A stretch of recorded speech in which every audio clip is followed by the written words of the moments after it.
guilty of crime.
Hello, everybody. What's up? My shirt says Friday. Wishful thinking. Happy Monday, everybody. Do me a favor, hit that like button, subscribe if you haven't, and get a membership if you can. All right, I'm going to take it nice and slow into this case. I'll give you a couple thoughts before I tell you exactly the information that comes in, my thoughts on it, and the new information that really is. It's new information, and we're going to cut through all the BS, right? When I look for Sebastian Rogers case and I'm trying to find info, it's so hard to cut through the BS, y'all. There's channels that are fighting. I put something out. I'm not on no green team. I'm not on a blue team. I'm on nothing. I'm on Team Sebastian. Missing for 1 year in a couple of days. Sebastian Rogers missing. Did law enforcement drop the ball with the Proudfoots? All right. And I'm very, very, very surprised that in 2 days from now, the Proudfoots have an interview scheduled with Fox in Tennessee. Okay. So, you guys, I'm going to tell you that right now. First piece of evidence that came out is a new video from law enforcement. But the people that are talking in this case, you guys are not the law enforcement. And I feel like the law enforcement did drop the ball. Okay. Now, Sebastian went missing the exact same day that Maddie did. Maddie was found March 1st. Sebastian's never been found. Maddie left to school with Stefan Stearns, and he took her body, put it in the trunk after he took her life, and dumped her. All right. We don't know what happened to Sebastian, but we do know Sebastian was with Katie last, and Katie says he walked out of the door, which makes you. Oh my goodness, hold on. I'm going to start this in a second. All right. So, anyway, thank you, Microwave Cheese. 1 second.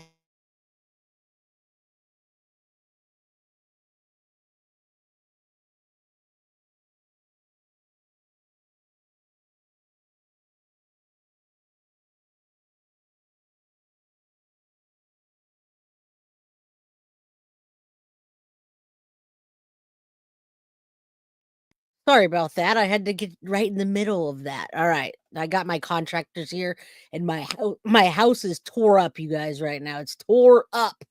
There's like bits and pieces of stuff all from the ceiling. Okay, sorry about that. Thanks for the 5 memberships.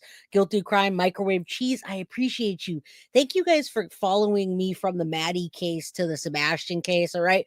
So we're gonna cut through the BS today. Sebastian's missing a couple of days. It will be 2 years. Okay. So there's an update for you. And I'm gonna give you another update from Nick Barris, Channel 5, News 5. We're gonna look at the breaking news in the Sebastian Rogers case from the Tennessee Channel 4.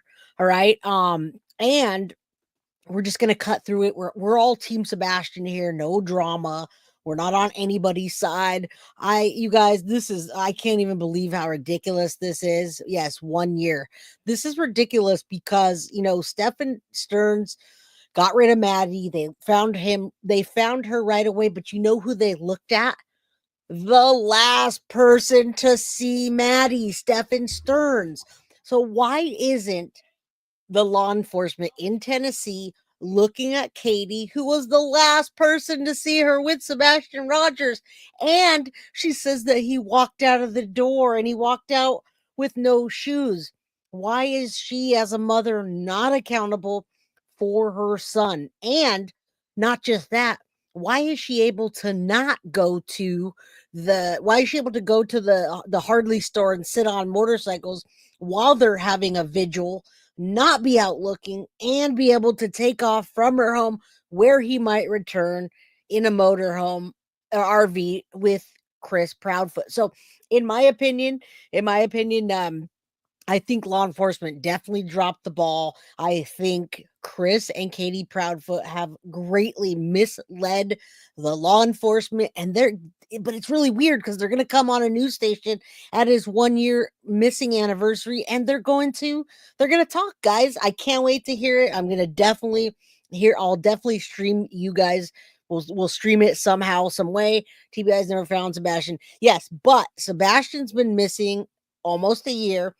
Why is it that Stephen Stearns was accountable for Madeline Soda? They looked at him because he was the last person to see her, but they're not looking at Katie, who was the last person to see Sebastian. And you know what's messed up, guys, is that all the players in this game, and it shouldn't be players, Seth, and now Katie and Chris, they all have private investigators. They have PIs and PR.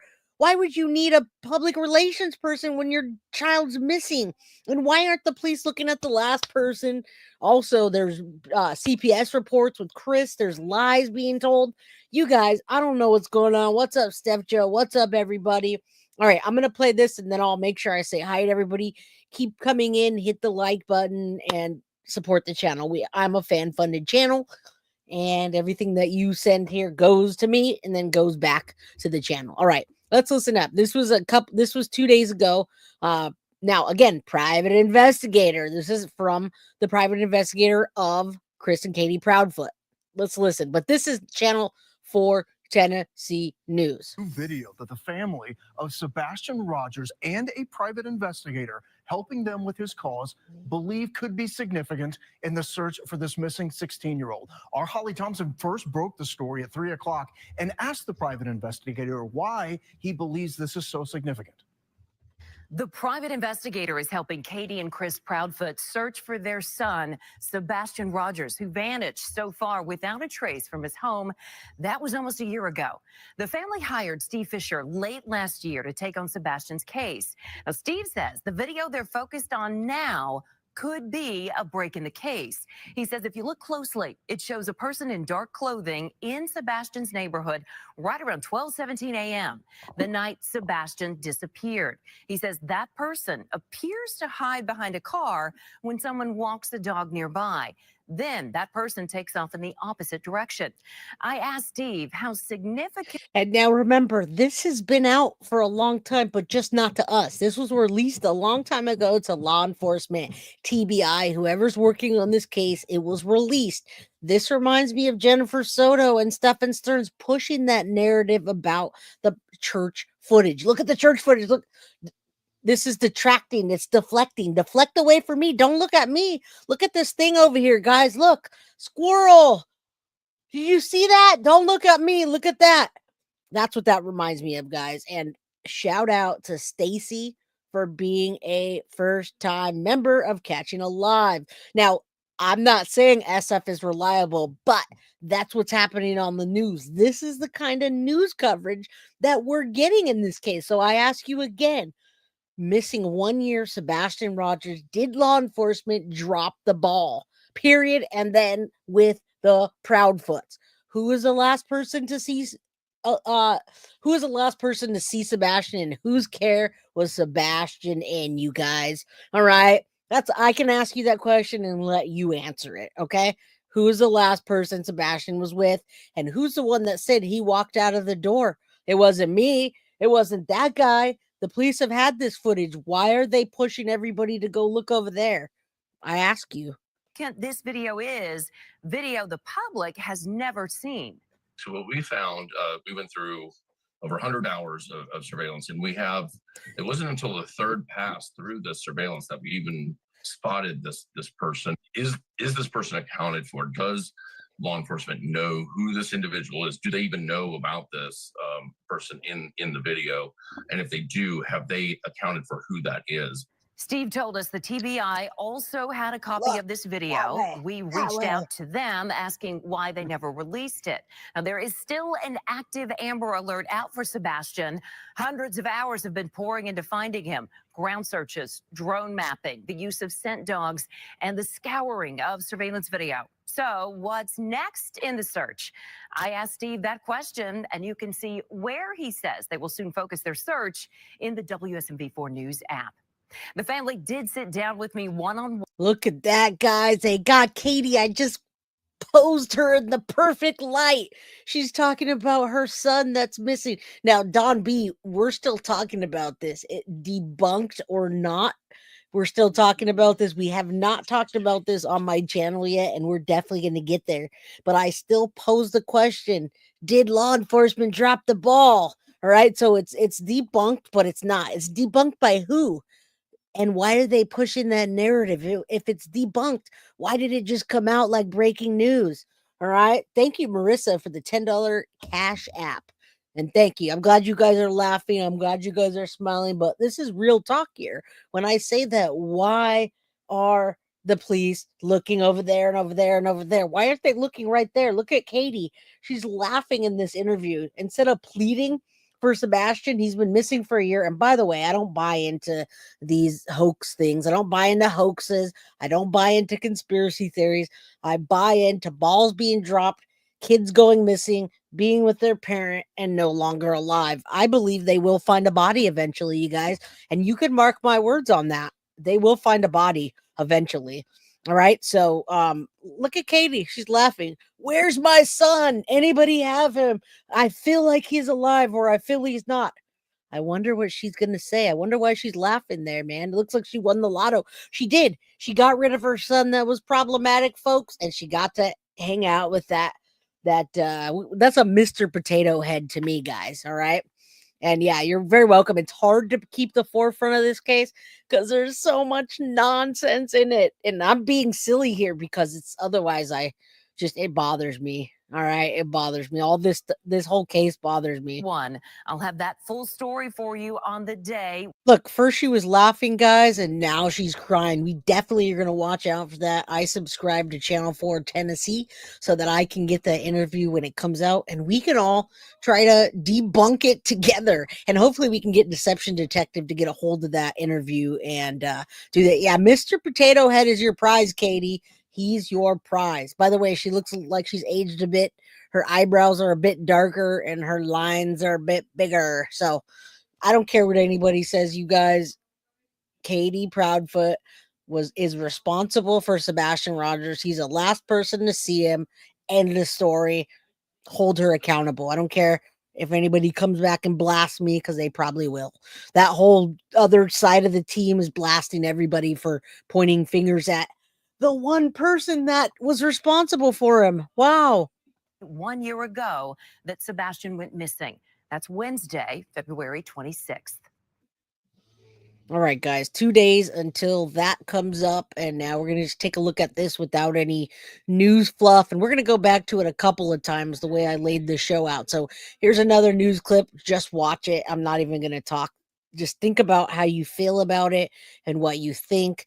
Don't listen to it being debunked yet. Think about why the Proudfoots private eye is pushing this narrative in the news, guys. Why have we even wasted our time? If this was debunked, guys, why was it even pushed? Why is any resources being wasted on this video by a private eye? You guys tell me. All right, you tell me what's that about. All right, it's just the footage, and there's no sound, so I can talk in there. But and welcome everybody, welcome Big Girl for Life, Connie. Yeah, Karen. Connie passed away. Just want to keep her name alive.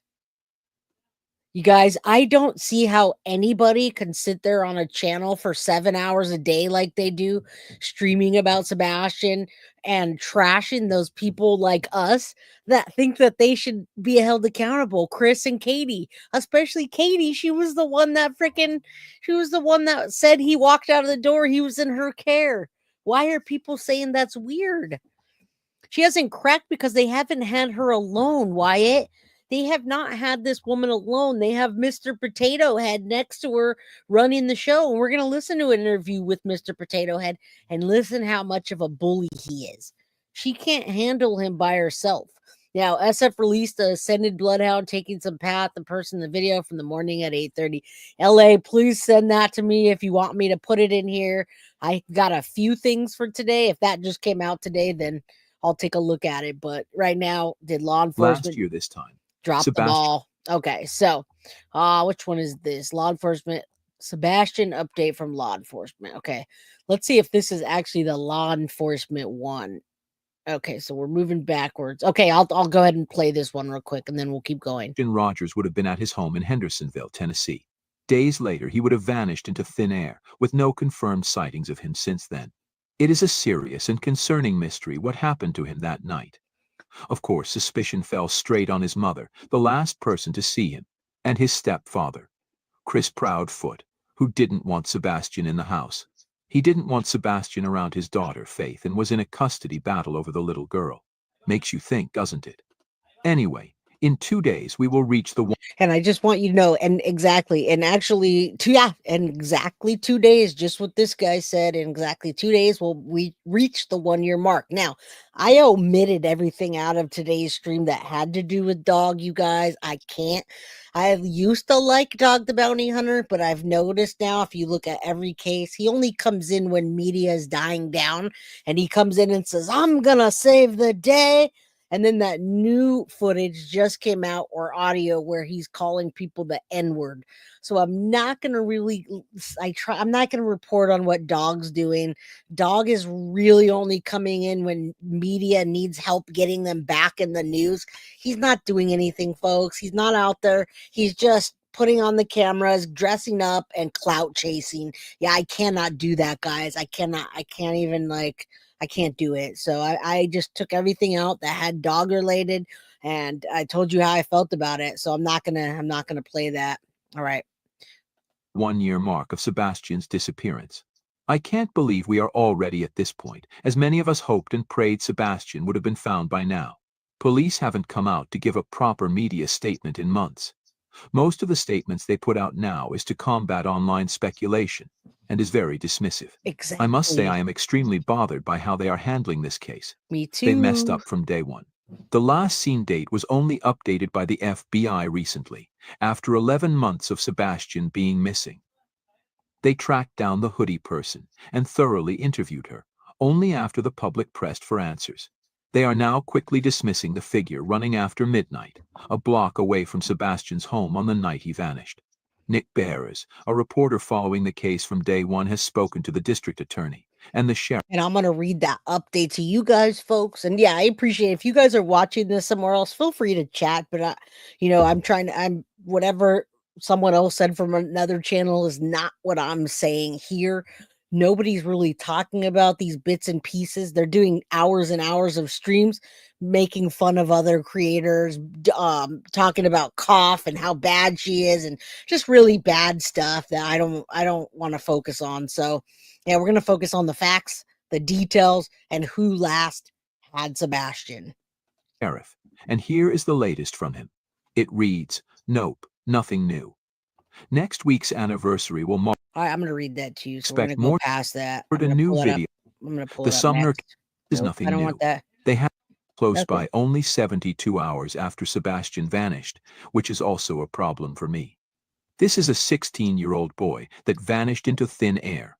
All footage should have been seized from neighbors within 24 hours. From day After one. so many mess-ups with law enforcement, Thank you. Can we really trust that they spoke to this figure running away in the middle of the night and made sure it wasn't Sebastian?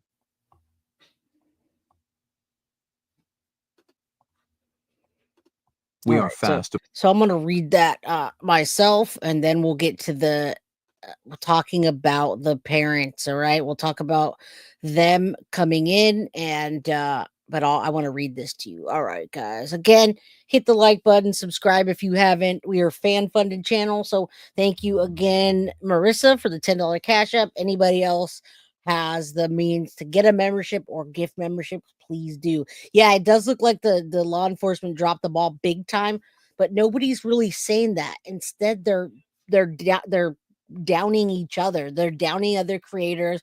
I mean, Coffin Duff was an ex FBI agent, and I see whole channels just trashing her. And it's like, man, we're not looking for Sebastian anymore. We're just trashing each other, and this is not helpful. It's detracting from. And then what happens is that the people that may be responsible or that should be held responsible are out there putting out weak footage that can easily be debunked. All right. So it's just they need to start over, reset, and look at what they need to from day one. All right, I'm gonna read this statement, and then we'll get into talking about Chris and Katie and the interview that they have coming up. And then we're gonna talk about the Proudfoots and how they deceived everybody, but mostly the law enforcement, because they haven't deceived us, right? We know. All right. So Nick Barris is saying, and I'll let you read it too. I want to read it myself. Nick Barris, News 5, he's been keeping a lot of updates. People don't say like him. They say his credibility's shot. I don't think so. I don't see him doing things just for attention. He's putting things out and then bouncing. All right. This week's anniversary marks 1 year since Sebastian, 15 years old, would be 16 soon, disappeared from Hendersonville, Tennessee. Or maybe he just turned 16. I think it's his birthday. Correct me if I'm wrong. And with that, you can expect more stories on this sad case. Several of you are messaging Nick about a possible new development. Today, a few other media outlets are reporting that a private investigator has discovered a new video supposedly showing someone walking in the neighborhood the night the teen disappeared, which is the footage we just looked at. It is being reported as a possible break in the Sebastian case. Unfortunately, that is not the case. The Sumner County Sheriff used the statement to the media, which reported on the story. Law enforcement has had possession of the original video since 72 hours after Sebastian was missing. Again, I ask you why Chris and Katie's PI are throwing this at you now. After thoroughly investigating this lead, we determined that it has no relevance in the case. I also talked to the district attorney, Ray Whitley, who says no. This is nothing new. They've had this video and all the others from the beginning and vetted it early on as nothing of relevance. That is not a new lead. That's a shame. I wish it was something helpful. There remains a great deal of misinformation still out there on this case. That being said, Nick is working on a story for this week, that will spell out the very latest in the investigation, including new details, factual details. All right. If anybody has information, 1-800-TBI, and check out Sebastian. All right. Again, I think they're looking for a body. That's my opinion. I don't really buy into hoaxes and conspiracies, guys. So I follow the leads. I listen to what law enforcement says. I listen to what law enforcement doesn't say, and that's what I follow. Okay. Yes, welcome, Rachel. I hope everybody has had a good weekend. Thank you guys for being here today to listen to what I have to say, because what do I know? Now, I did follow this case. I think this is episode number 16 that I've covered this case on. I covered it in the beginning when it wasn't so saturated with BS. Now, oh my God, it's even worse than the Madeline Soto case. At least in the Madeline Soto case, we semi get along. But on this case, guys, wow, just wow. And I wish that they would have taken I wish they would have took a lie detector. Don't know if it's not good. There's nothing. You say there's been any. There hasn't been proof from law enforcement that Katie even. Yeah, there's nothing to show any lie detectors. Chris said he would. He went on Nancy Grace, and then he said no. Dude, what happened to this kid? If you go back and watch my episodes, my theory is that they got home, something happened, he got on their nerves like he did. You know, she said he's a little bit in your face. He's kind of loud, a little obnoxious. Same reason why they probably wanted him to go with Seth. Something happened that night, and that noise that she heard in the room was her probably recalling something that happened. He made it out of the house, but there's nothing to show him walking out of the house because he probably got carried out of the house. In my opinion, she called Chris to hurry up and come home so that he can help her get Seth out of that house. They didn't detect him because he didn't walk out. Just like the Crocs, Maddie didn't walk out. Okay, guys, use common sense and logic to find out what happened. If you use your common sense and logic, guys, you're always gonna put 2 and 2. 2 and 2 always equals 4, guys. It always equals 4. 2 and 2 never equals 8. 4 plus 4 never equals 2. 4 plus 4 always equals 8. So common sense and logic with a little bit of reason, guys. It's not that hard. It's not that hard. What's up, Jay Sage? How you doing? Yes, common sense and logic. I don't understand I just don't get it. It's approaching the 1-year mark in the Sebastian Rogers case. Not here. While many of us continue to raise awareness for him by sharing his face and information online, his mother and stepfather, Chris Proudfoot, have been pretty scarce. They kept out of the media eye and rather allowed their private investigator, SF Investigates, to do interviews. Many can't comprehend the behavior of Katie Proudfoot. She cares more about what people think and say about her than about screaming Sebastian's name from the rooftops.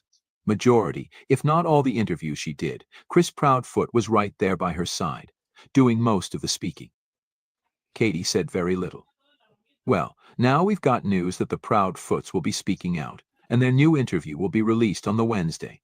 I can't wait, you guys. Hopefully you guys can watch out for that and I can come on and give you my thoughts. I know there's going to be other creators that have been covering this, they cover it like 10 hours a day. So you'll see it, but I want to give my go at a take, and I want to see what Deception Detective says. Ashley says, I noticed the cat fights hissy fits on Deception Detective. I can only listen to a little before a migraine's triggered. Too much flip-flopping.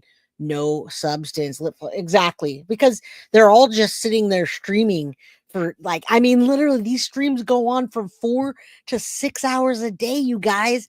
4 to 6 hours a day every single day. How do you do that when there's nothing new in the case? I just don't understand. I mean, when I'm doing the Maddie stuff, I'm like, hey, this is new content. We're going to watch this content. I noticed that Rotten Mango and Explore With Us, I noticed other content creators caught on to what I was doing, and they're now doing that. Now, I only did that to remember Madeline Soto, not to sit there and just dwindle around all day and be like, hey, for hours. So anyway, we're here raising awareness. Sebastian Rogers, and I cannot wait for this new interview to come out, folks. What's up, Jory? How you doing? Don't forget to hit the like button on your way in. Thank you, Foxy, for the Foxy Amazon for the One Guilty of Crime 420 membership. And I forgot to shout out to Colleen Pummer. Thank you so much for becoming a member of the Crime Crew family. Appreciate you. All right, let's keep going. The 26th of February. This was reported on WSMV News Channel. Why are they speaking out now? Online sleuths have questions about the video their private investigator released. Is he releasing things to shift the narrative to show that it's possible that could be Sebastian, and he just ran away from home? The timing sure is interesting, just days before the Proudfoots interview.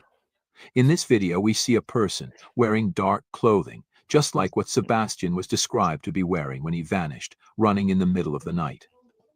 Police debunked it immediately, saying that they had the footage 72 hours after Sebastian vanished. It is irrelevant to the case. This prompted even more questions from the Proudfoot PI, asking police whether they accounted for both individuals, the dog walker and the other person running away.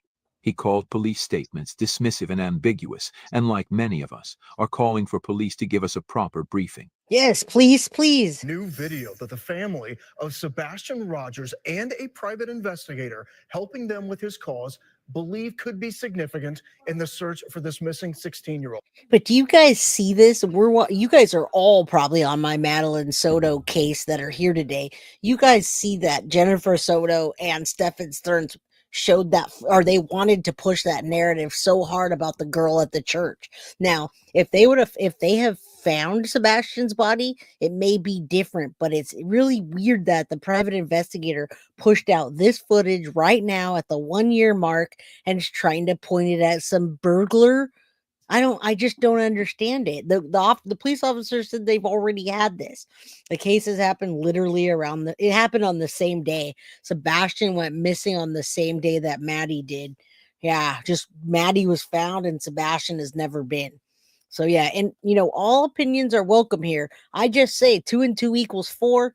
If you're responsible for your children and they get out of your care and they go missing, you're responsible for them. You were with them last. I can see if Sebastian was hanging out at a friend's house swimming and he went missing and Katie wasn't there, Chris wasn't there, then I'd say, man, those kids that had him over swimming, their parents are responsible for that kid. But that's not the case, guys. She said he was in his room. She said he was in his room. She heard a thump and that was it, right? End of story. Woke up next day, wasn't there. So there you go. Our Holly Thompson first broke the story at 3 o'clock and asked the private investigator why he believes this is so significant. The private investigator is helping Katie and Chris Proudfoot search for their son, Sebastian Rogers, who vanished so far without a trace from his home. That was almost a year ago. The family hired Steve Fisher late last year to take on Sebastian's case. Now, Yes, Steve says the video they're focused on now could be a break in the case. He says if you look closely, it shows a person in dark clothing in Sebastian's neighborhood right around 12:17 a.m., the night Sebastian disappeared. He says that person appears to hide behind a car when someone walks the dog nearby. Then that person takes off in the opposite direction.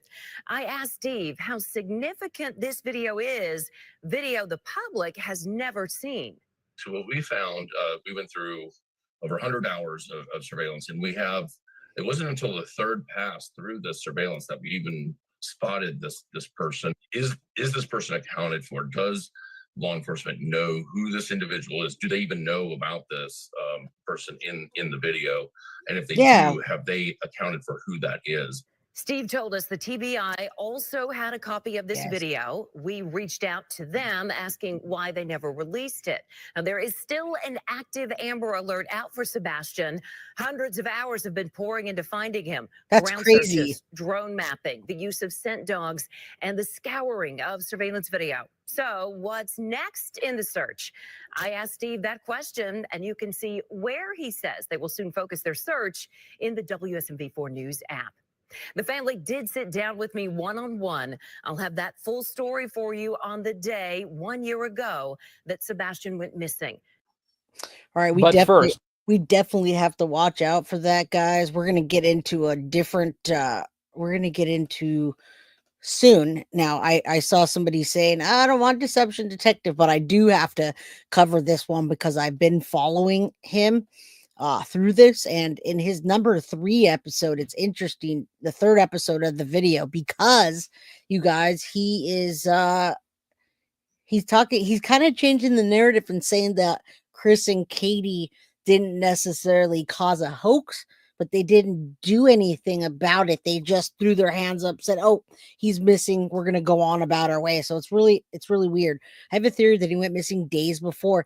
He couldn't have gone missing days before Jay Sage, because we know now that he was at the Texas Roadhouse that night when Katie said so. So my theory was that maybe he never made it home, but that's not the truth because we saw him. Now, we still don't know if from that car ride he made it home because there's no one to say that. But we do know that he didn't go missing days before, guys. There's no way. So anyway, the world is calling this a massive clue in the Sebastian Rogers case. Take a listen. In the case, or a certain narrative being pushed. This new information that I am about to share with you all today has me second-guessing myself as well. Could that really be Sebastian Rogers in the middle of the night, running away in Kellen Street? SF Investigates shared new video, and apparently in this video, we can see a scent-specific K9 tracked from Sebastian's home, up Stafford Court, through backyards, and to the exact spot on Kellen Lane, where That's another thing I want to call out. We haven't heard much. Now, listen up, folks. They had divers, they had diving teams, and they had, yeah, massive squirrel, Maryland. Did they ever run a cadaver dog on mom's vehicle? We don't, they haven't given us any information. And the law enforcement's not putting out anything. The only thing they seem to be doing is debunking BS. It's like, okay, we have to do this now. We're going to come out and make a statement. We're going to say no, no, and no. It just doesn't make sense to me. Yeah, it's a huge squirrel. They're just focusing on some BS. We've all been looking at this the last few days. As much as Jen and Stefan Stern pushed the chirp video, I had a theory it was Jen. Yeah, a lot of people said that too, but they don't see Jen on any cameras, and they caught Stefan on all the cameras. So I've heard that one too, but I'm gonna have to say probably not, because they would have already arrested Jen. They would have saw her on camera. So I just don't think so. I just don't think so. They had the days after he went missing, they waited long enough. I'm not sure what you're referring to, but yeah. All right, let's keep going. Let's listen to this. Like, look over there, guys. This unidentified person was walking. This information has blown my mind, especially since there is video to prove that the K9 is in fact walking right there in Kellen Street. The K9 tracked to that exact spot in Kellen on the 26th February of 2024, just after 8 in the morning. SF Investigates put out this post. It reads, the video released of the unknown person captured in the 1217. Surveillance footage was reportedly deemed irrelevant. However, a scent-specific K9 tracked from Sebastian's home, up Stafford Court, through backyards, and to the exact spot on Kellen Lane, where this unidentified person was walking. Why can't we simply get confirmation on whether law enforcement absolutely knows who this individual is or not? We are told to remain vigilant and submit any leads about Sebastian. I think it's a fair question. Who was this person? And why was a scent-specific tracking K9 on scent at 8:30 on February 26, 2024, at the exact location where this individual appeared on surveillance? There seems to be an attitude from those who believe foul play was involved that finding Sebastian isn't important, that the only thing that is important is placing blame.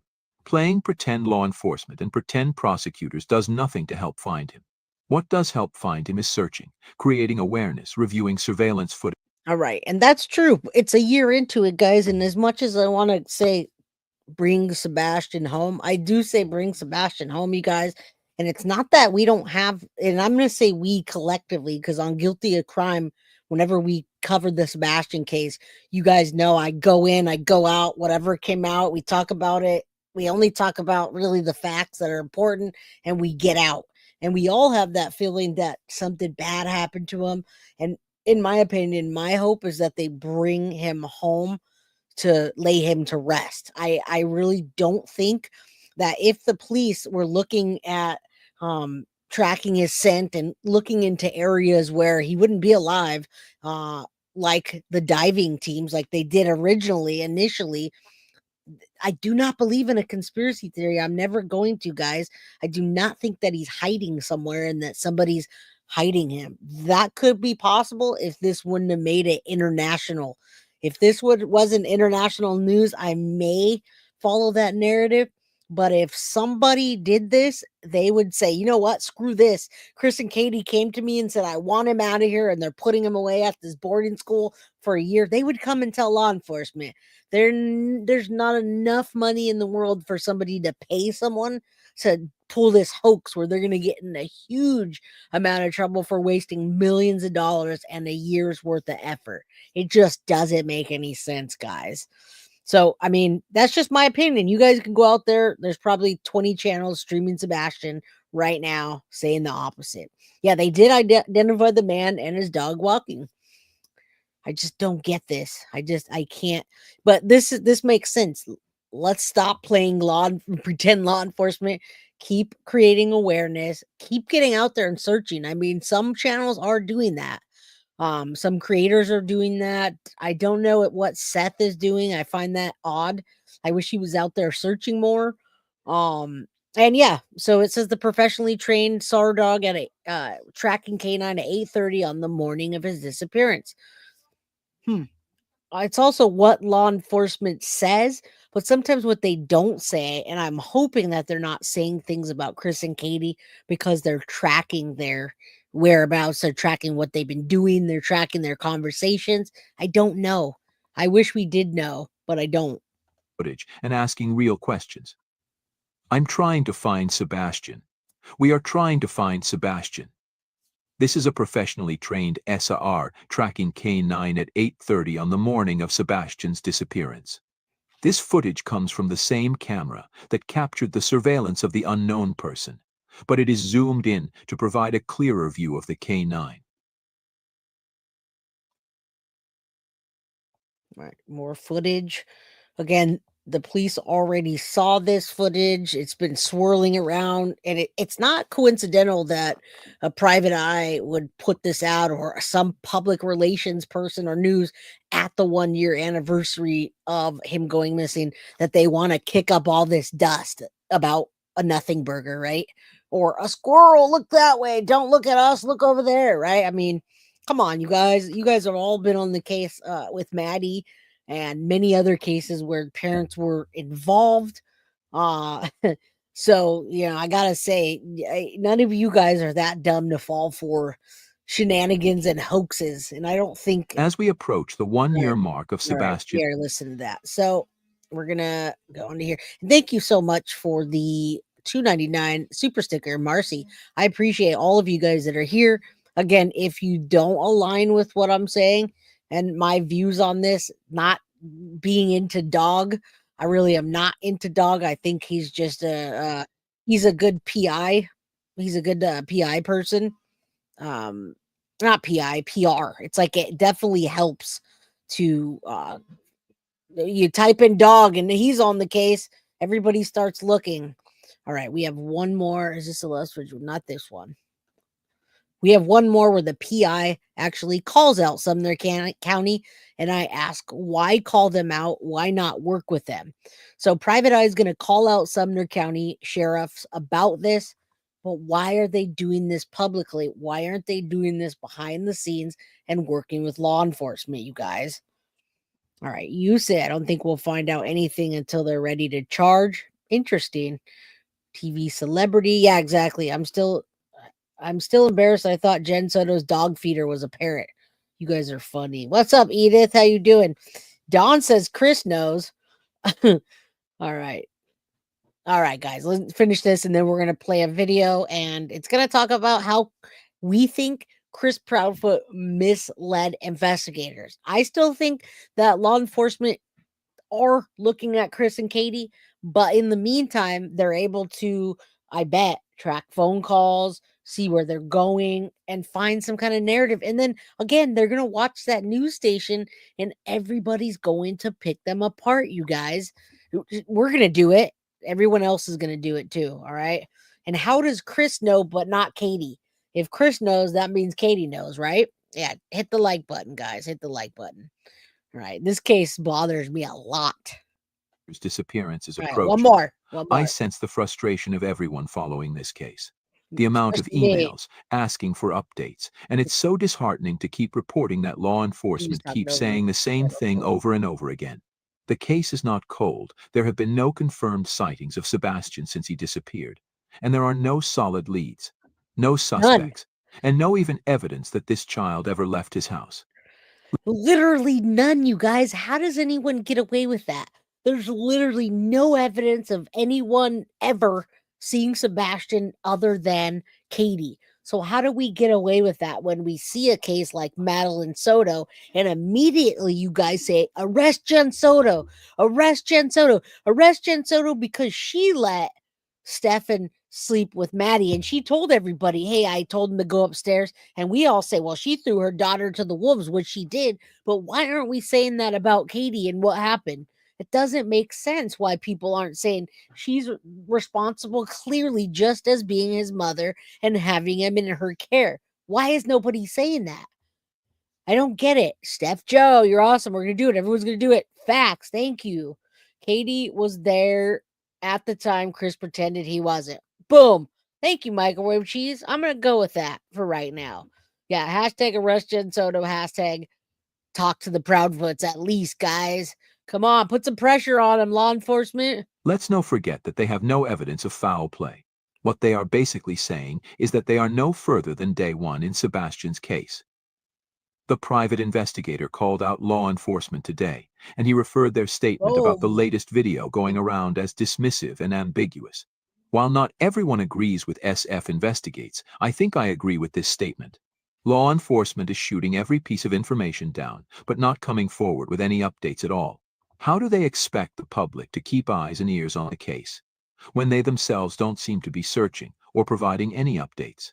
It's very sad, and I think they dropped the ball on this case, or as many of you believe, it's a massive cover-up.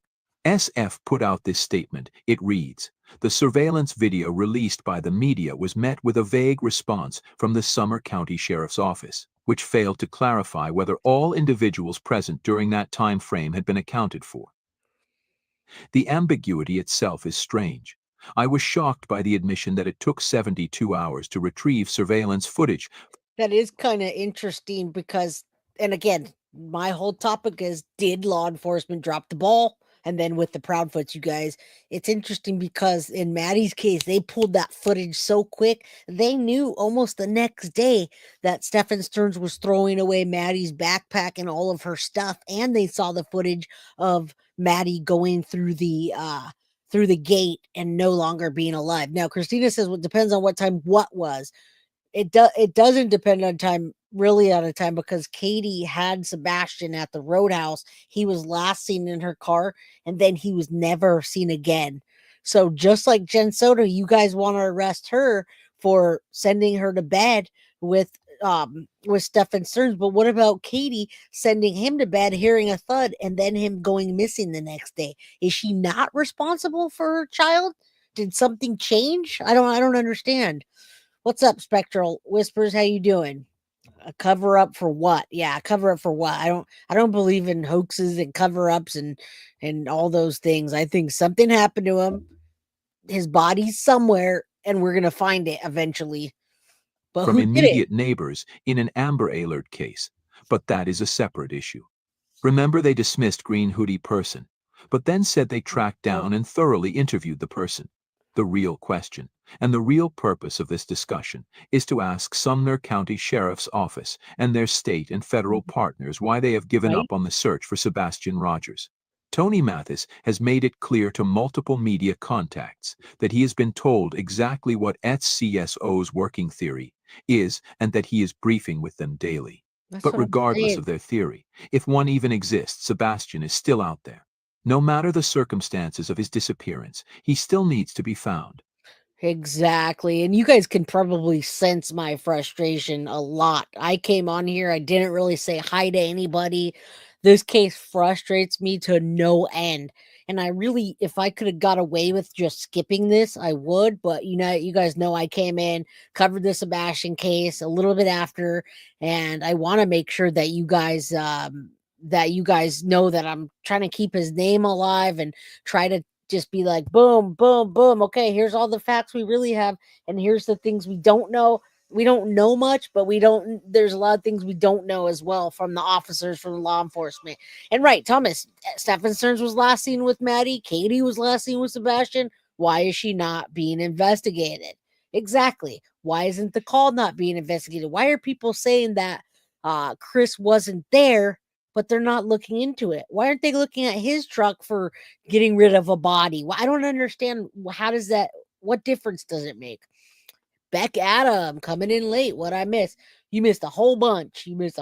But we do want to bring Sebastian home. I have looked at Audrey Cunningham case, and I've looked at it, but there are no updates. It's just gone cold. Yeah, it's definitely been a year, you guys, and this case is frustrating. Where were all the searches that were supposed to ramp back up last fall? I was brought in to help locate Sebastian. While much of the world is playing detective, fixating on theories about what they believe happened to him, I have always left that to law enforcement. My job is to find Sebastian, and it would be helpful to have the support of the agencies that should be leading this effort. Sebastian did not evaporate from this earth. Right. Whether he is alive or has tragically passed, he needs to be found. Is it too much to ask for a clear briefing on the efforts to find him instead of ambiguous, dismissive statements? Again, now we're putting this on the law enforcement, guys. We're putting this on the law enforcement. Is it really that much to ask instead of hearing a private eye and a PR person and Seth out there speculating and crying and Chris out there bullying people and Katie not saying much? Why can't law enforcement say, hey, here's what's happened, nothing's happened. All of this stuff that's coming out, we've already seen, you guys. He's been missing a year. Here's what we're going to do to go forward. I just don't understand. I Florida did such a good job with Maddie. Now, I'm not saying that because Jen Soto is not arrested that maybe they dropped the ball on Jen or maybe they just don't have the physical evidence. But come on, guys. Why isn't law enforcement doing this or anything really? Or are there simply no efforts to report? Our questions about the 12/12, 12/17, and other individuals present during that time frame are legitimate concerns. The blanket statement from SCCSO raises doubts about whether they have actually accounted for each individual. But the bigger question remains. Why aren't you actively looking for Sebastian Rogers? Where are the search efforts that were promised? I hope these questions are not too ambiguous for you. What do you guys think? Do you believe law enforcement needs to come out and give us a proper update on the 1-year mark of Sebastian's disappearance? When is enough enough? That's a good question. When is enough, guys? All right. All right. So, all right. If you guys don't like this, then hit the like button on your way out. If you don't like Deception Detective, I personally love him. In this third interview, he did 3 of 4 parts, not interview, third part of the series of part 4. We talk about how Chris Proudfoot misled investigators. Now, if Chris Proudfoot misled investigators, Chris Proudfoot, he has to do with Katie. Katie has to do with Chris. Katie was Sebastian last. Chris came home right after. Chris and Katie know the most, right? They have to know the most. So, that being said, in a couple of days from now, there's going to be another interview with Chris and Katie. I'm hoping that this guy, Deception Detective, which I call out Deception Detective, you get a hold of that footage and let's do another one so you can see what you think. And all of you guys too, please get a hold of that. Email it to me if you see it first and let's go over it. Because I'm glad they're talking. I wonder how strategic it was that they picked this news station. And I wonder how picky they were with, oh, you can't get this angle. Oh, just show our hands. Oh, cut that part out. I wonder, guys. It just makes me wonder. They've been like that thus far. And there's no reason to hide if you have nothing to hide. All right. What's up, Sherry McConnell? How you doing? Welcome. Hit the like button. Appreciate you. All right, let's listen. Hoaxers, no hoaxers. It's the law, but it can't enforce order. We have every right to question people and make up our own minds. If you're going to pull off a hoax, it means you think you're smarter than the general public.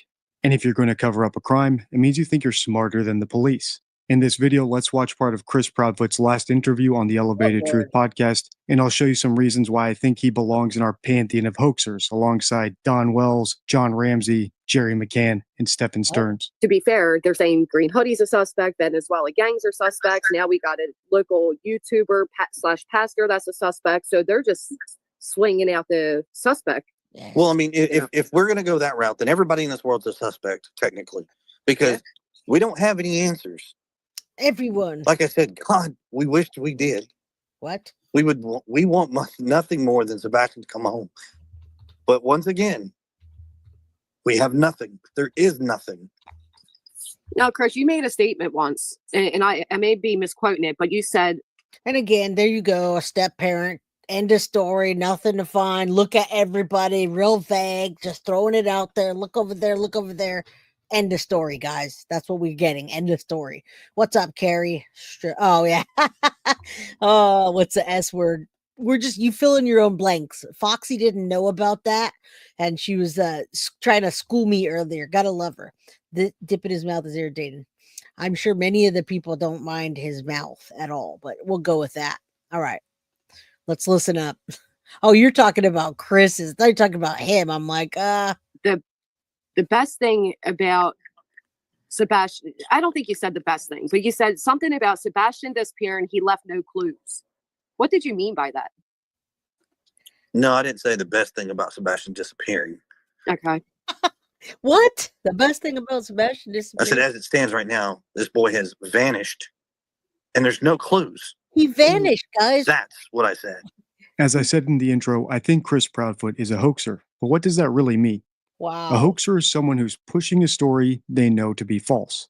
And the first sign of a hoaxer is conclusiveness, our certainty about things they shouldn't actually know if their story were true. Look In this at case, that. Chris Proudfoot wasn't even around when his stepson Sebastian disappeared in early 2024. Allegedly. So how can he say there's nothing out there to solve the mystery?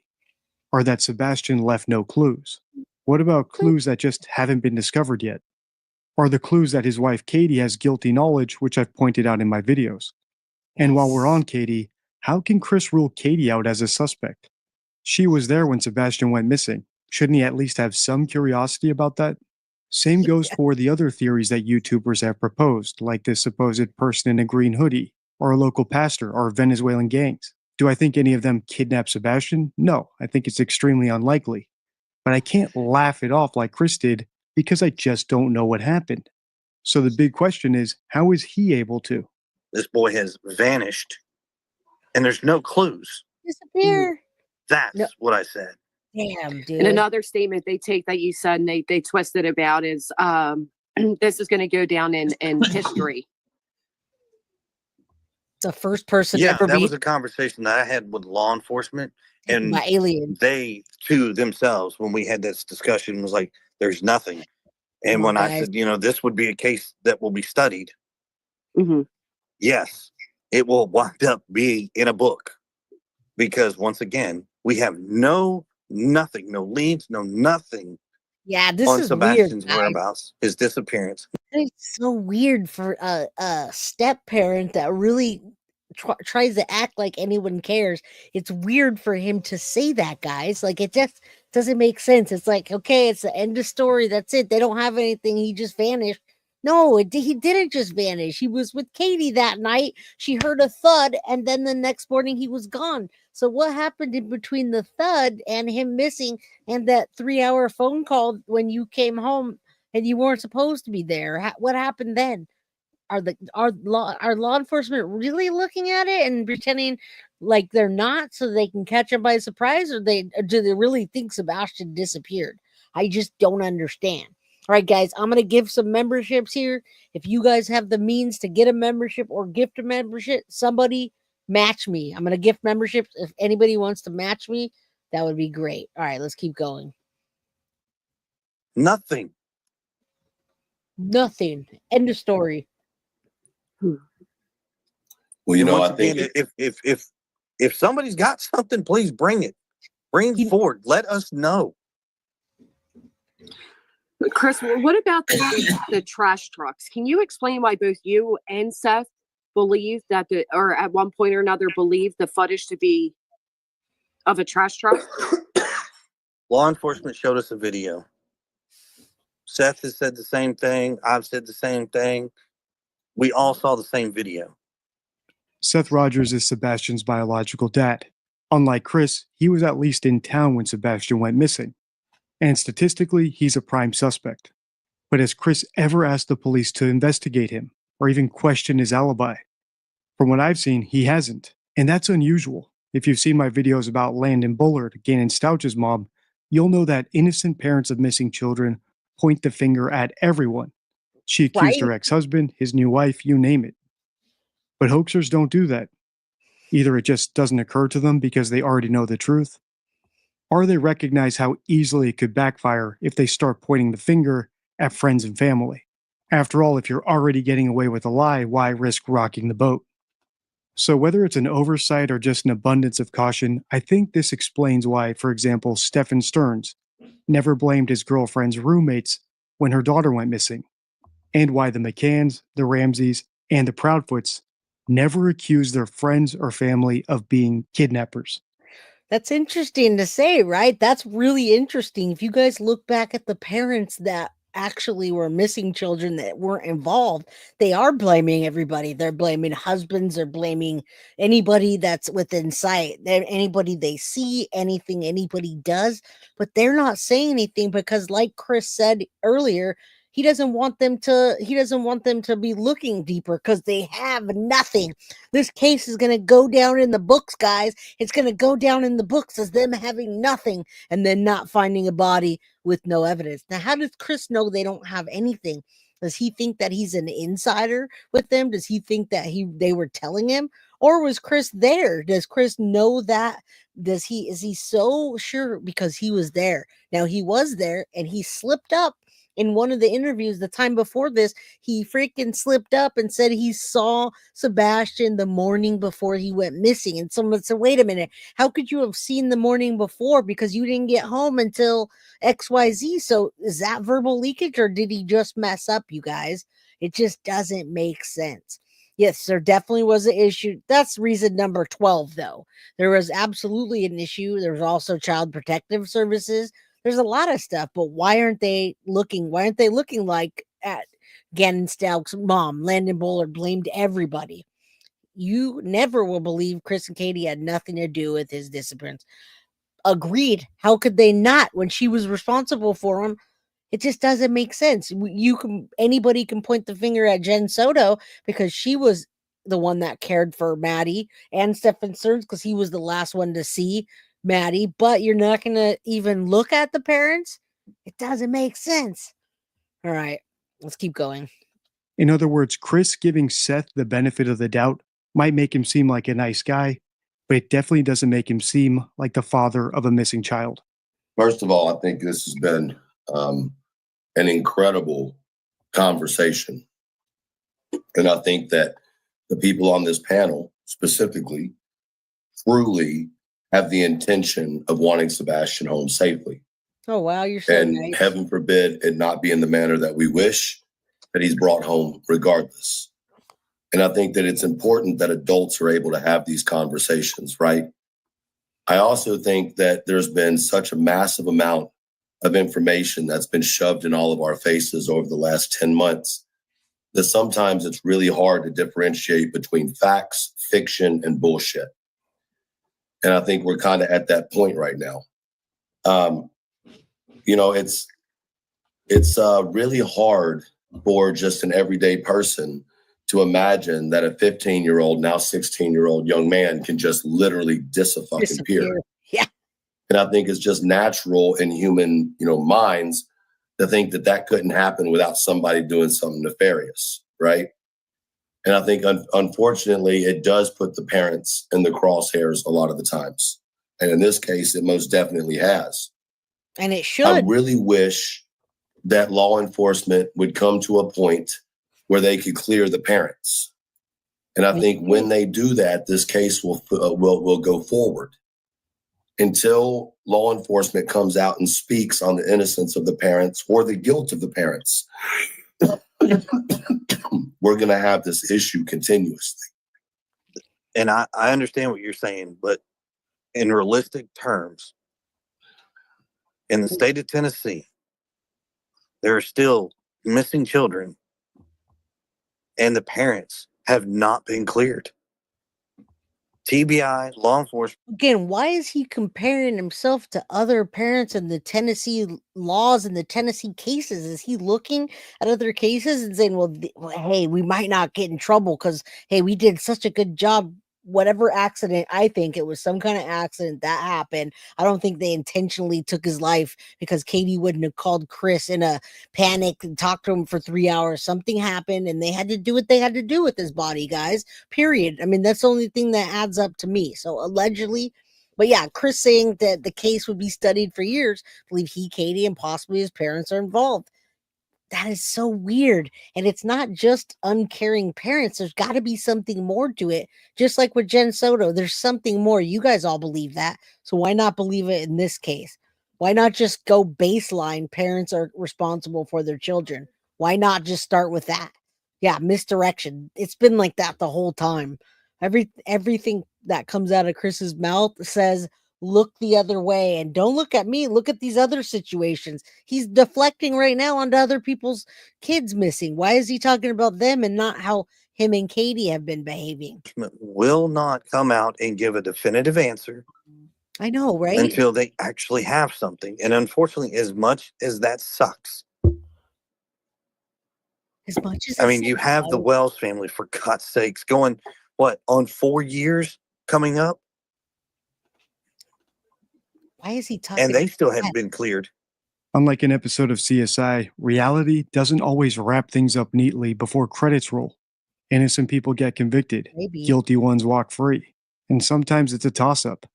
When I first started analyzing this case 9 months ago, my initial hypothesis was that Sebastian was a runaway, similar to Harley Dilly. The odds of runaway to murder or kidnapping are 3,000 to 1. But the more I listened to Chris and Katie speak, the more I had to update my beliefs based on the new things I was hearing. And that's because they weren't just saying things that sounded like scripted lies, as I pointed out in my early videos, like, what do bad parents look like? It was also that they weren't saying the things I expected them to say if they actually didn't know what happened to their son. If you're not aware, this is my 4th video analyzing this interview, and I've yet to hear Chris address Sebastian directly through the camera, or make a plea to any potential kidnappers who might be out there watching, None of them or have even done that. directly ask the audience to call in with tips in case they spotted him. As I said in my last video, he hasn't even given out the tip line phone number. As we listen on, ask yourself if Chris ever does any of these things. And if he doesn't, you're Now remember, Chris has always had that narrative to make himself not look bad, first and foremost. He goes in there and he bullies people and he tries to make Katie look better and then himself. That's his narrative that he's pushing all over. He goes into these chats, he listens to what people are saying about him, and then he goes in there and tries to bully his way and make himself look better by pointing at other people and other situations. So that makes no sense. And Dee Dee's right. It also makes no sense that they've never pled bring him home, please, if somebody has him, or if you know, none of that. He says, oh, too bad. I know you don't like that, but here it is. Like, nobody wants to hear that. It doesn't make sense. Your next question needs to be, well, what is his priority if it's not to get help finding his son? Is it just to defend himself and Katie? You know, until they have an answer, nobody's going to be cleared. Period. Now, everything I say is allegedly, and it's for entertainment purposes only. I know, and so does Deception Detective and anybody else that's talking about this case, that there's a possibility that my video is going to get blasted all over and they're going to talk shit. I don't care if they come at me and they start talking crap or making memes. The bottom line of this case is that Sebastian's still missing. Sebastian's been missing for a year, guys. And the last person that had custody or was parenting him, taking care of him, who had him was Katie Proudfoot. So yeah, the swarms could come. I know about the swarms. Every day I see people streaming about Sebastian for hours and hours and hours talking about, oh, I can't believe they're saying they're pointing fingers at a parent that was last in the that was last taking care of Sebastian. Why would they do that? So yeah, I do understand that, Deanna. I understand there's a whole community of bullies out there that are blasting people that say, why isn't the mother responsible for her child? 1 + 1 = 2. That's what I'm saying. All right. So yeah, that's fine. Bring it on if they're gonna bring it. And I'm just saying common sense, reason and logic. That's all. Chris, I do have a question. Are you related to the Wells in any way? No, I've never met the Wells. Okay. Then why are you citing that case? Chris, do you think? Sorry. There you go. No, go ahead. You're fine. There's the Do you bottom think line. Take care of your law children. enforcement do you think they have any ideas, or I mean, still to this day, as it stands right now, there's no leads. There's no nothing. Thank you. I mean, it's an active investigation, and that's where it's at. I wish there was more. God knows, I wished I had answers. Do they But there's nothing. meet with you guys and give you guys updates or anything? Yes. You don't have to tell us what the updates are, but do you talk to them? Like, do you have a relationship with them? Well, keep in mind, all 3 parents have a relationship with law enforcement. Sure. Whether it's a good one or a bad one, Yeah. regardless of how everybody wants to make it sound. Now listen up, folks, and he's putting out vagueness, which it is a good vagueness card. I appreciate it, Deanna. I get blasted every day that I stream. Now let me tell you something. Yesterday, yeah, his tone did change. We're gonna listen to that in a second. On Saturday, I streamed the Madeline Soto case and I streamed the Remembrance. I put that video out for everybody to watch that wanted to watch it. And in the comments section, there were some nasty comments for not only me covering the case, but for those poor ladies that spend hours and hours working on that remembrance party. They were in my chat talking mad shit about those ladies, saying that they're just trying to get money and clout. And they talk so bad about the things they said, etc., which we're going to watch tomorrow. So it doesn't matter what these people say, and I do appreciate it. I get blasted every day, no matter if I'm covering Madeline. This is even worse of a case. That's why I'm always hesitant about covering it, because there's a ton of bullies in it. And the ladies called me almost in tears, you guys. Okay, I'm going to tell you that. I'm not going to tell you who. This morning, I get a call like 5 something in the morning because it's from Florida. And I shit you not, the ladies were almost in tears because people were talking shit about them and how they read the cards and how they did the thing and what they were doing. They blasted those ladies for all that work they put in. So yeah, we can't focus on that. And I do understand every day what I risk doing this. I do. Yeah, the dark will always suppress light. So we got to just get through it and tell our truths and what we think. All right, let's keep listening to this. I could talk about that forever because it happens every day. There's a relationship with law enforcement. There is information that converts back and forth on all three sides. Chris was asked a simple question. Are you and Katie getting updates from law enforcement? And what did he do? Instead of giving a direct yes or no, he brought up Seth and then vaguely said that some parents have a good relationship with law enforcement and others don't. Coincidentally, vagueness is the second sign of a hoax. Hoaxes are vague because they either haven't worked out all the details of their made-up story yet, or they're trying to conceal damning details without technically lying, which I think is the case here. By expanding his answer to include Seth, Chris can imply that he and Katie are the parents with the good relationship, and Seth is the one with the bad one, even if the truth is the exact opposite. Even when Chris elaborated on that, it was still vague.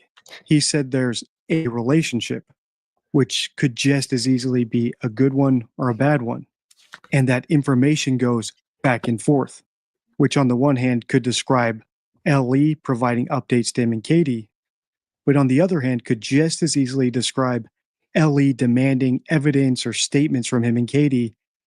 And when there's something he doesn't want to say, you guys, he says law enforcement told me not to speak on that. I can't speak on that.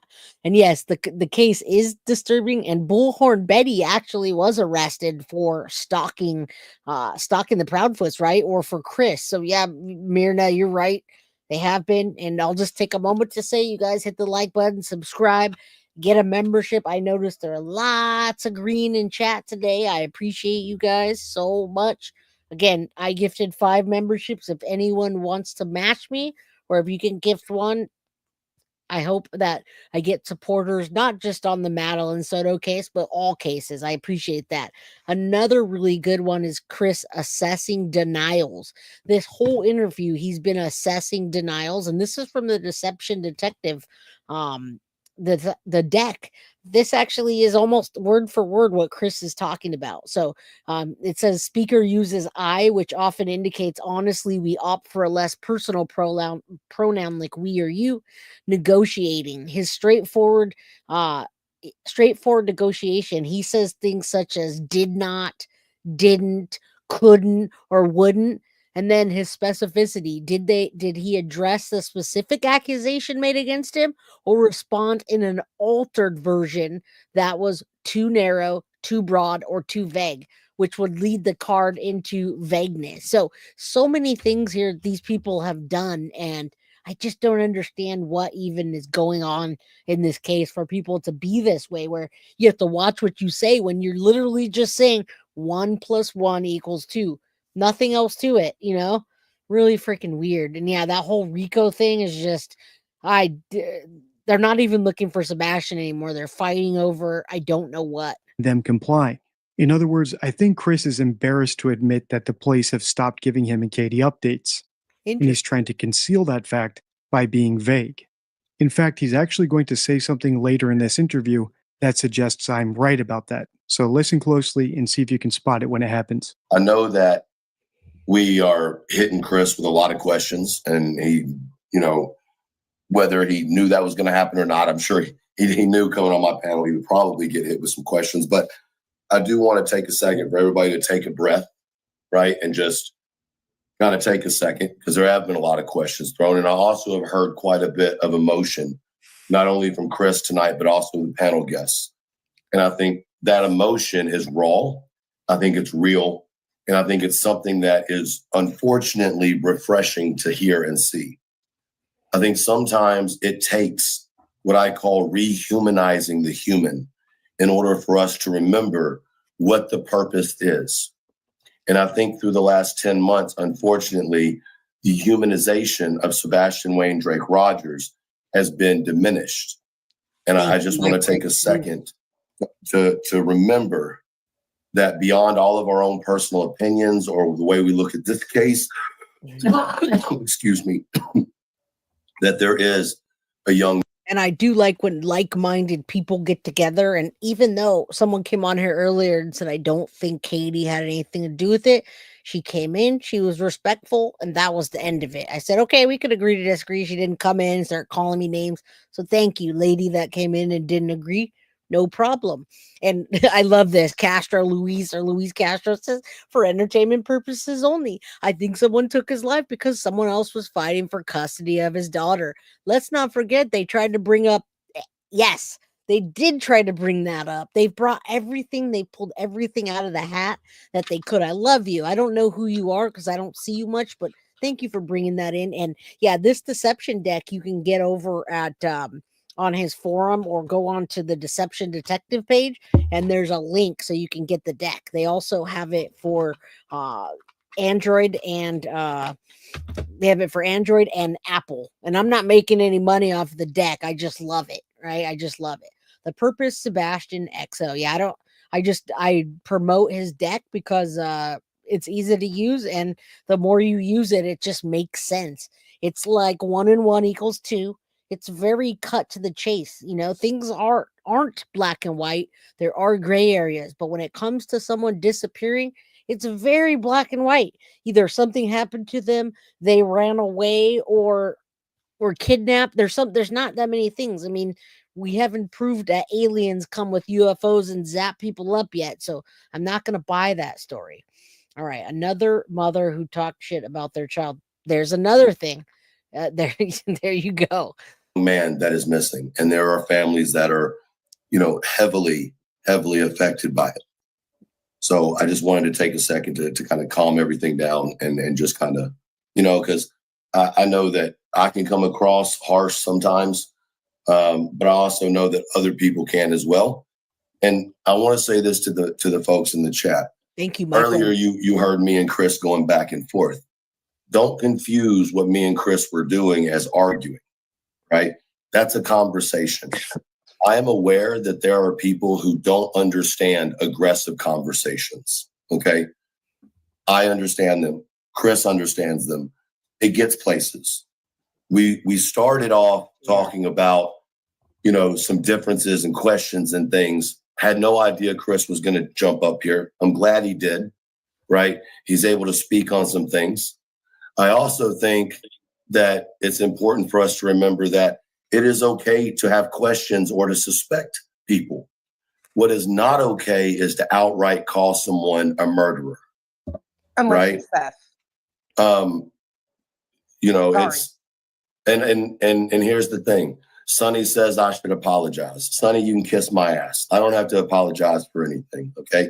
I don't apologize for my feelings or my thoughts. I speak my mind, and some of these people, guys, I don't even know who they are, and I'd rather just stay in my own lane and not know who they are because I don't even know. Like Kylie said, there's so much stuff in this case. She wants to deep dive it. You really don't. You really don't. I promise there's not as much as you think there is. If you were to get the case files, Kylie, and then also look at the case files with things that have happened in the news. It's not that much to dig into. It's just a lot of drama flying around. I mean, this lady overall to the right, I know her sign is Queen Bee in Elevated Truth. They stream this almost all day, every day. And so there's so many like theories and people fighting. It's not as much as you think that it would be. All right. So Tony says, I think both Maddie and Sebastian are more intelligent. I wanted to pin that because I agree. Both Maddie and Sebastian, I believe, are and were much more intelligent than Jen Soto, Stefan Stearns, and then these Proudfoots gave to their children. And that's what makes us wonder when they say, oh, yeah, I spilled stuff on him and he's a little bit aggressive and wearing diapers. And I mean, there's just so much deflection from them. Yeah, there's a lot to cut through, but real facts, there's not really that much to cut through, guys. It really isn't. Thank you so much again. Microwave Cheese gifted another 5 Guilty of Crime memberships. That's 10, guys. Come on. Hit that like button. Get some comments in there so you can win a membership. Thank you so much. Yeah, don't you remember the wearing diapers thing? Chris, a little bit after Seth came out, not Chris, came out and was saying that he wears diapers and certain things about him getting, I don't even want to use that word, but yeah, bad things happening to him like Maddie. There's a whole bunch of things in this case that they're just deflecting. We hope one how you guys are talking about this now. Okay, I wonder if the modern monster parents will continue to use developmental disorders. That is. Have you noticed that many cases now where the children are missing, they're using that developmental. It seems like everybody now is autistic or has ADHD or some kind of issue. It's really weird how they put it out there like that. Yeah, if he wears diapers, that's not really, yeah. Dude, Thomas, I got blasted by some crazy lady, Julie. I'll say her name, Julie Skolnick or something like that. She tried to talk about not calling autistics high functioning or not, and like she made a whole video about it. I'm like, wow, this lady really has nothing to do. Last meal, how incredible. Yeah, this case is just, it's wild because people aren't really looking for Sebastian. I don't know what they're doing. Stand 10 toes down. If you don't like it, there's a door. Have a good day. The court of public opinion can't enforce the law, but it can enforce order. And by that, I mean we have every right to question people, analyze them, and make up our own minds, even if we're not certain beyond a reasonable doubt. Personally, I've never thought that Chris and Katie are murderers. Here's my initial opinion about what happened from 9 months ago when I analyzed their very first interview, and it really hasn't changed much since then. So do I think Chris had a great relationship with Sebastian? No. Could the relationship have been so bad and so abusive and so strict that Sebastian ran away? Yes. In fact, could the relationship have been so bad that it could amount to abuse? It's possible. But these are not looking like parents who killed their kid and are now trying to push a hoax about him running away. All right, so I'm gonna agree. I'm gonna disagree a little. I don't ever use that word hoax. I know that's part of the deception detective thing. So I feel like they're trying to push a narrative that's away from them and deflect the fact that Katie was the last person that saw him. Even if she did nothing wrong, she was the last person to see Sebastian after the roadhouse when they got home, according to her. And then she heard a thud, and the next day he was missing. Now, let's say that his body does get found at some point, or he gets found, and it comes out that Chris and Katie were not directly responsible. But let's say that someone lured him out of the house and then kidnapped him and disposed of his body, folks. That still has to do with Katie going to bed that night, hearing that thud, and not checking on him. All right. So there you go. It still has to do with that. And I still think that they need to be more present in this case and not present for the internet BS. Chris is over there wasting his time on all these channels fighting with people. They need to be out there looking. They need to have a poster on their RV wherever they're traveling. And I can't wait to see how this video comes out that they make with the news, you guys. Cross your fingers that we get some good insight. All right. Kalisa says, I really think Katie knows more, but she feels super guilty. Yeah, you heard. Ugh, I don't even, in my opinion, about their kid or their function level. Yeah, that's this wild nowadays, guys. It's looking more like parents who were extremely strict on their kid and either compelled him to run away or suggested he run away and are okay with him running away. Something along those lines. Now we got you. So we're all humans and we all have conversations. We have emotions, and that's what makes it so interesting. Aggressive, passive aggressive, whatever. Yeah. Having a conversation is great. But not having a conversation is not great.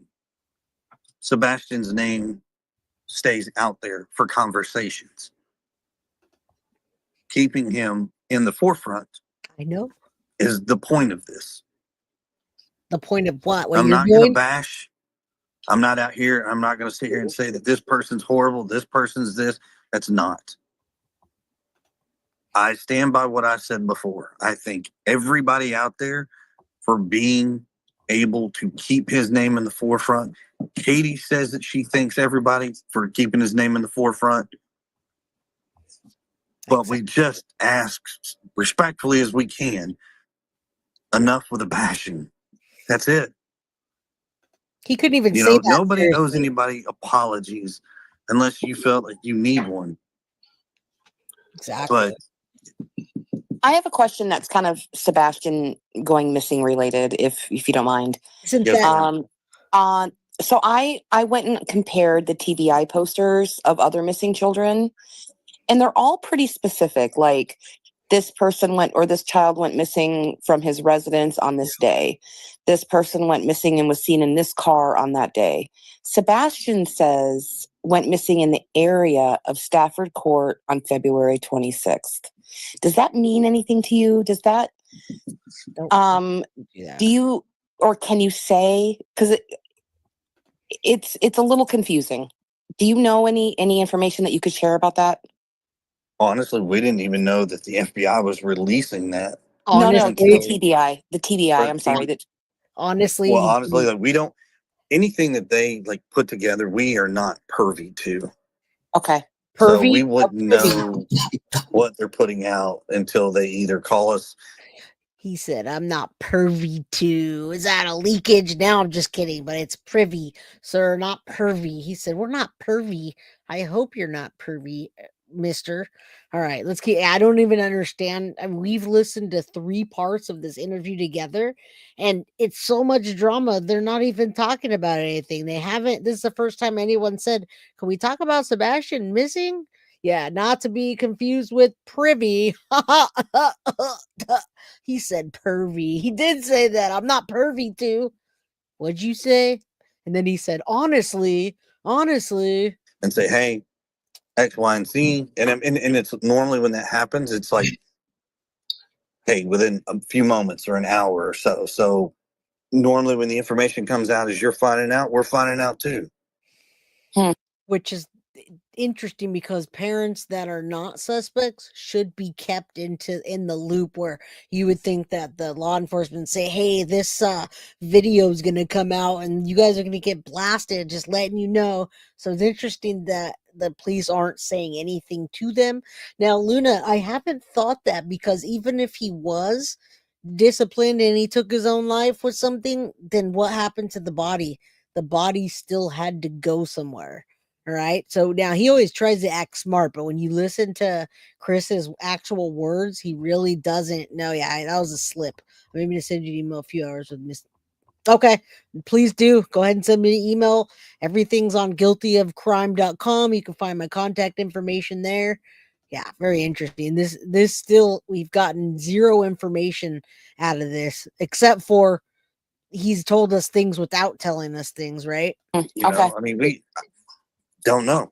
So we don't know if that means anything. We don't know, right? Is what we're saying. We don't know if that means anything. But it is perplexing, because in the area of Stafford Court has always been kind of like Did somebody see him? Yeah, did somebody see him? Well, So, okay. There's been no sightings. But speaking of new but updates, hold on. So there's been no sightings by people, but is there Yes, I have some on my somewhere site. footage that does see him? And I want to piggyback off of what you were saying there, Body. Compare the flyers from like the FBI with other kids. And How about where is your child, sir? Where is your stepson and where is Katie? And why are you traveling instead of being at home when he might come home if he walked out, right? How she turned the tables, right? She did ask, hey, can we talk about Sebastian missing? So let's listen to what she said. it says, like we did one the other day, Truth had brought up this girl and we looked at the flyer and it was very specific, like the whereabouts of her, or like basically the reward was for like any information on the whereabouts or the prosecution of those responsible for her disappearance. And if you read Sebastian's, it literally only says the whereabouts. right?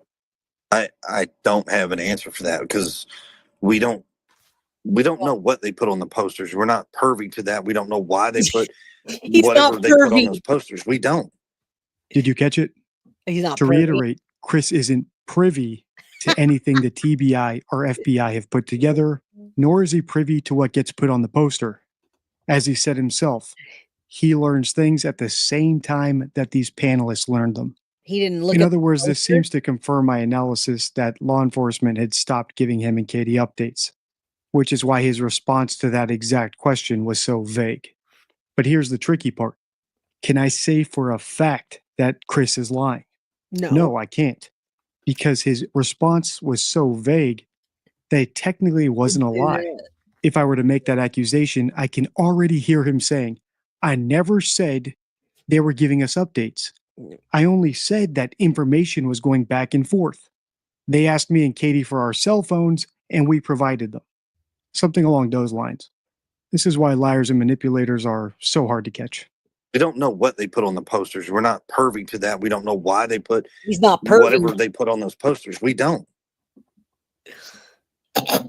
Now, are you Sorry. aware that they have recently announced that this is a criminal investigation? Do you know if that's true? So a while back, a long time ago, I think somebody made a FOIA request to their legal department. Their legal department released something, and then they had to go back and redact it because they said a criminal investigation. And I believe somewhere along the lines, either a reporter or somebody had to do a redaction, and so it's an active investigation. Still to this day, that's all we know. Okay. So creators or where did it originate? I mean, you guys are all stuck on the word privy because your maturity levels are big. But did it come from Dog that said he spoke with them and they said today? Yes. Right. So Dog said he spoke directly with them and they confirmed, but you're saying you're unaware of that. Well, didn't Nick Barris say it too a couple months ago? But he's saying that was a mistake. Oh, okay. Yeah. Okay. At Night Media put it out and said that it came from Dog. He spoke with them. Dog. Well, once again, look at your source. Right. I wouldn't be surprised if it is a criminal investigation, Right. simply because runaway is a crime. And guess what? If it is, then it is. Who cares? Since when is running away a crime? In Tennessee, it In is. Tennessee, it is a crime. Oh, Yeah. He's trying Yeah, to. if you're under 18. This guy is a piece That's of. actually if you're under 16 in Tennessee. Yeah. But Really quick too, I just want to say for people asking about the tattoos, because Chris is in a case with that, we can't. He won't be able to talk about anything with her, you guys. So it's just a waste. It's a waste of question, unfortunately. Someone brought something up a second ago, and I'm going to address it because apparently people think I say things I'm afraid to. Well, I don't know why they keep interjecting when they need to let Chris speak and keep saying what he's saying, because it's easy to catch things. The way he talks, it's so easy to catch him in different little lies and cover-ups, and he's very, very cautious about how he speaks. He's not just like talking from the heart and saying something. He's very careful. So unless he thinks or they think that the law enforcement or TBI is looking at them, it's interesting, guys. Very interesting. It's all allegedly, in my opinion, speculation. Yeah, they sound like a freaking bunch of elementary playground kids going back and forth. And this interview is hours long. That's why it was broken up. But because we didn't learn anything so far from it. Did you? Did you learn anything when she said, "What about Sebastian going missing?" They went into this whole thing about pervy. That's all I heard. To stand on it. What I said was, I believe Katie's not talking because Katie messes up her story. I said that earlier, and I stand on that. That's not a good or a bad. How do you Some mess people aren't good story? with public speaking. They get to stuttering, they say the wrong thing, and then it's used against them. No. I said what I said. It doesn't mean that she's changing her story because she's lying. It's because you want to make sure and not fuck up on a public platform where somebody can then go and use that against you. He can't even see you. What? Bye, Thomas. I mean, See you let's not tomorrow. even front because Chris is here. There's some shady shit. All right. Like, let's just There's say more. it is. There's Yeah. some Oh, things for that bring sure. question, and that's natural. And I think Chris has already stated he understands that. Yep. He understands that people are going to have their speculation or their questions, and he wishes he could tell everything to solve some of that, but unfortunately, he can't. But I do wonder why the fuck you don't put out lawsuits on people. I'm just going to be quite frank. I don't get it. One, I'm not made of money. Oh, you guys aren't rich? No, we don't. We don't have.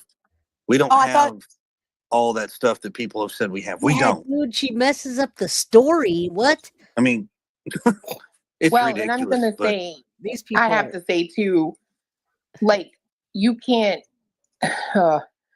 People Now, after today's episode, guys, there's going to be no real new content coming out until Wednesday about the Sebastian Rogers case when Chris and Katie speak. And I cannot wait to hear what stories that Katie messes up, because they're sitting there saying, and Chris didn't correct him either when they said that Katie messes up her stories. There should be no story. She tells us what happened that night. They went to the roadhouse, came home, what happened in between them. She heard that, woke up the next day. What did her and Chris talk about? Why did she take a picture of Sebastian and send it to Chris like she says she did? What was that for? Does he not know what Sebastian looks like? It doesn't sound like he would even care to want a picture of Sebastian. So why not answer questions like that instead of, I mean, this guy, I don't even understand this. I don't understand what they're talking about. Why did they leave their home? Wouldn't they want to stay?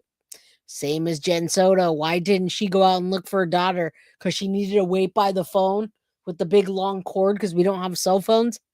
I just don't get it. Oh no, I went way too far. All right. We're almost done. Where did it originate? I mean, you guys are all stuck on the word privy because your maturity levels are big. Nope, I went way too Money. far back. Oh, They're not you guys made of aren't money. rich? no, we don't. We don't have. We don't Oh, I have thought- all that stuff that people have said we have. We don't.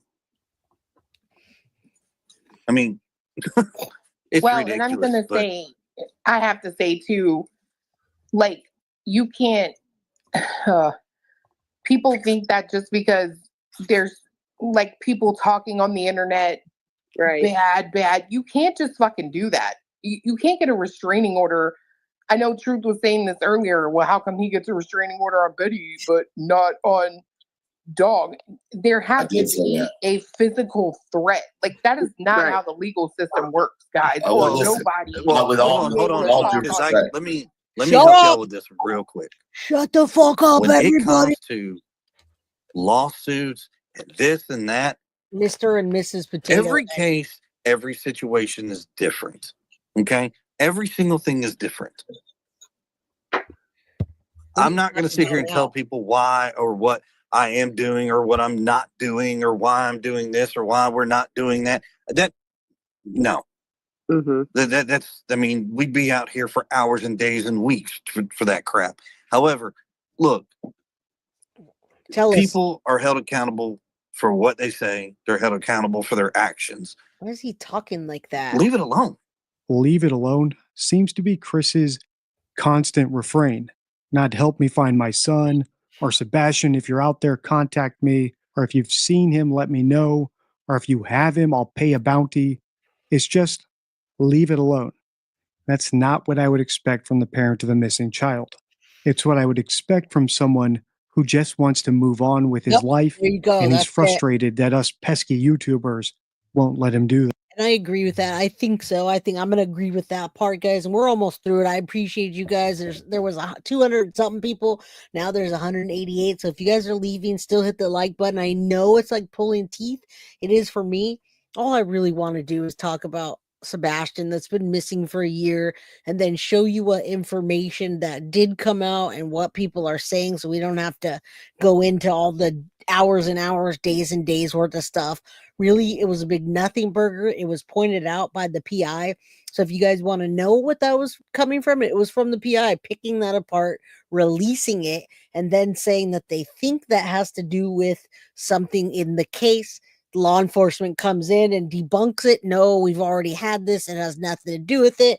And then the PI coming back and saying, why aren't the police blah, blah, blah, blah, blah. It's just a bunch of jibber jabber between each other. And Chris trying to deflect away from him and Katie. That's what this is. That's what we've done tonight. And oh my God, I love doing true crime. But when cases get like this, you guys, it is like pulling teeth. So say a prayer for Sebastian that at some point he does come home, whether it's his body being, which in my opinion, I don't think he's with us anymore. I have hope that we will find him eventually. But with people fighting like this, the people that are his parents fighting like this, and what they're doing and the lies that are coming out and the half truths, I don't know how people can work together, because they're all fighting. They're not coming together for the common good to find him. So I don't know. And that's a great segue to the two last signs of a hoax: reticence and emotionality. Reticence goes to all these questions they were asking him about, why aren't you telling us this? Why aren't you telling us that? Hoaxers haven't planned for all contingencies, and they definitely don't have enough evidence to back up their claims if they just made those claims up out of thin air. So what you find is that they're very reticent or reluctant to reveal information unless they've doctored it or scripted it out beforehand. That's it. And that's what I think we see with Chris, but to an extreme degree with Katie, who's stopped doing interviews altogether. Personally, I think it just boils down to her not being a very confident or efficient liar. Finally, emotionality is the foretell of a hoax. And emotionality is essentially the mismatch between the emotions someone shows and what they actually do. And once again, we could point to Katie. She wants to portray herself as someone who's desperate to find her missing son, but she's not cooperating with Dog the Bounty Hunter, and she's stopped doing interviews altogether. All right, now that's not the case anymore. I guess that's going to happen. So you guys, Deception Detective has been to number one collaborator that since I started the channel. I appreciate his takes and what he says, and I really like that he picked apart that interview in a 4-part series. Do I think that he knows everything? No, I don't know everything either. Do I like his perspective? Yes. Do I agree with it all? No. Some of it, mostly. I was halfway through the bad grammar, Jay. What? All right, so you guys, we did a show today. Let's remember Sebastian will be missing for 1 year in 2 days. Let's watch out for the interview with Chris and Katie. If you guys have something to say on the channel that's negative about what Deception Detective, please don't. I just caught a comment, and we've been following Deception Detective and what he thinks about these different cases where parents are involved, and I do respect his opinion 10 times more than I do any of these creators out there that are team not Sebastian, right? Just team green or team blue or whatever they're doing. That doesn't make sense. It's all about Sebastian and finding him. So yeah, I respect it. I respect creators, and when I bring them on my channel, I'm not going to sit there and let people blast them in chat. So you guys do. I delete the comments, which I just did. Seeing the video of Sebastian walking in the steakhouse. Yeah. And we covered that last time. I didn't want to go over it again and again. We all love DD. Thank you guys for being here. I didn't think I'd be here for that long tonight. Yeah, everyone's entitled to their opinion, but when you're blasting the creator that I'm doing, I'm just gonna delete your comment. So yeah. My God, people. All right. Whole point, you guys hit the like button, subscribe, share this video so some people can follow us that are like-minded and put 1 + 1 and 2. Jody Ellis, thank you for becoming part of the Crime Crew family. I love you guys, and tomorrow I'm going to bring the coverage that from the Madeline Soto remembrance, and I'm also going to go over the motions with you, and I'll tell you what I think will go through and the ones that I think have no merit. But I won't just tell you that, I will show you. We're going to play a slideshow that has a bunch of pictures of Maddie that you've probably never seen before, that I've never played on this station. I think there's a few new ones in there, but yeah, it's going to be a good Madeline Soto. I already got that up for 4 p.m. Pacific Standard tomorrow, 7 p.m. Eastern. So I love you guys and have a good night. Thank you guys for being here and supporting my channel. Guilty of crime. I want to thank you for watching. If you enjoyed my content, please share this video, like, and subscribe. You can also follow me over at Facebook, Instagram, TikTok, X, or Gmail. If you'd like to donate to my channel, you can use Cash App or Venmo or PayPal. Thank you very much in advance. Guilty of crime. Are you guilty?